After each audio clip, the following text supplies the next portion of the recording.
Bonjour à toutes et à tous.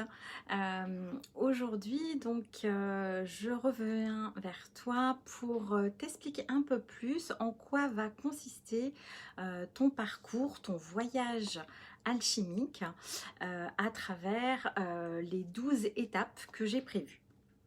Alors ces 12 étapes, je les ai conçues en lien avec les 12 maisons astrologiques.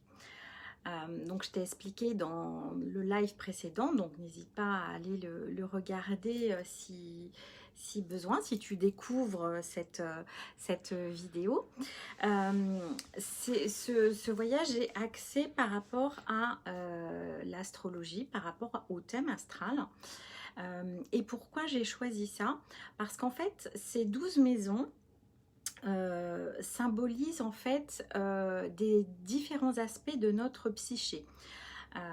Donc ça c'est Jung, je reviendrai dessus dans une prochaine vidéo, mais c'est Jung qui avait mis ça en évidence et il s'était beaucoup intéressé à l'astrologie aussi, sur les maisons, sur les signes du zodiaque et aussi sur tout ce qui est archétype. Donc chaque maison va représenter un domaine particulier de ta vie, de ton existence. Et on va aller explorer, on va aller visiter ces 12 maisons qui vont être comme 12 destinations différentes, 12 lieux différents.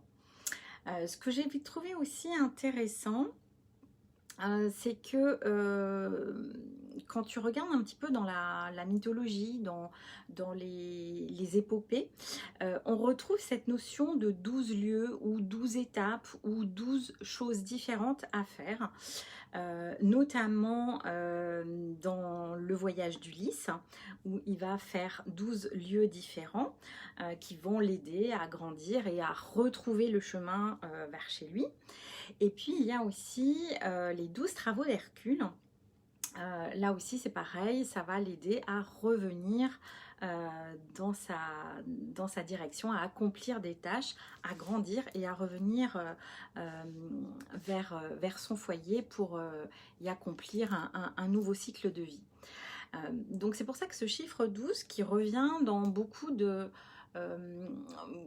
d'écrits de développement personnel, beaucoup de choses un peu philosophiques, de pensées philosophiques. J'ai trouvé vraiment ça intéressant et j'ai trouvé intéressant aussi de le lier aux 12 étapes de l'astrologie. Pour venir voilà, explorer ces domaines en profondeur. Donc en plus, ce qui est intéressant, c'est que ces 12 lieux, c'est pas quelque chose de figé. Et il faut voir un petit peu le voyage comme une spirale qui va aller en grandissant, en s'élargissant au fil du temps. Et tu vas pouvoir refaire un cycle, un parcours des 12 étapes.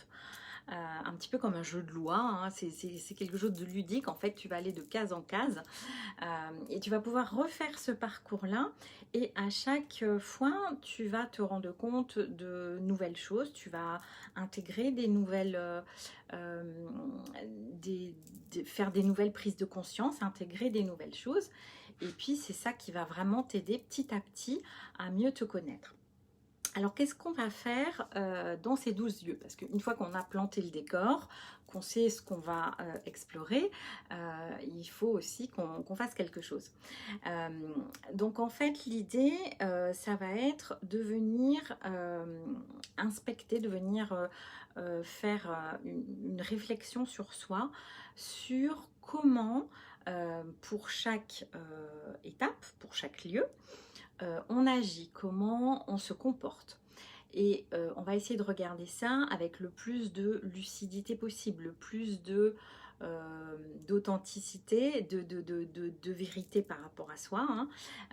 C'est le but, de regarder l'aspect positif ou l'aspect lumière, hein. Je vous ai expliqué le jeu d'ombre et de lumière, l'aspect lumineux en fait de notre comportement, et puis aussi on va aller aussi regarder les aspects plus sombres de notre comportement, parce que c'est important de pouvoir ne pas les nier, ne pas les étouffer, mais au contraire d'être très lucide sur ses comportements, sur comment on fonctionne, de façon à arriver à faire un équilibre, à trouver vraiment cette balance entre l'ombre et la lumière. Donc l'idée, je pense que beaucoup d'entre vous, vous connaissez très bien le petit symbole yin-yang de noir et de blanc dans un cercle, et puis avec un petit point noir au milieu du blanc et un petit point blanc au milieu du noir, qui symbolise vraiment ce qu'on cherche à faire, c'est-à-dire vraiment trouver un point d'équilibre pour avoir une stabilité, une belle stabilité. Et c'est que comme ça, c'est que quand on a trouvé ce point d'équilibre et cette stabilité, qu'on peut vraiment être en paix déjà avec soi-même, parce qu'on a accepté ce qu'on est, notre essence profonde, et puis on est beaucoup plus serein pour aller de l'avant, parce qu'on est plus stable vu qu'on est plus équilibré. Donc voilà un petit peu ce qu'on va faire au cours du parcours du voyage alchimique.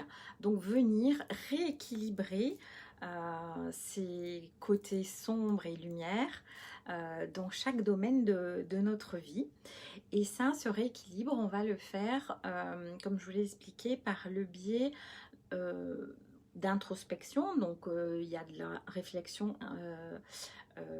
mentale, intellectuelle, mais il va y avoir aussi beaucoup de part à la créativité, à la spontanéité, pour justement déverrouiller certaines choses que le mental a tendance un peu à dire oui, non, c'est comme ça, c'est pas comme ça, etc.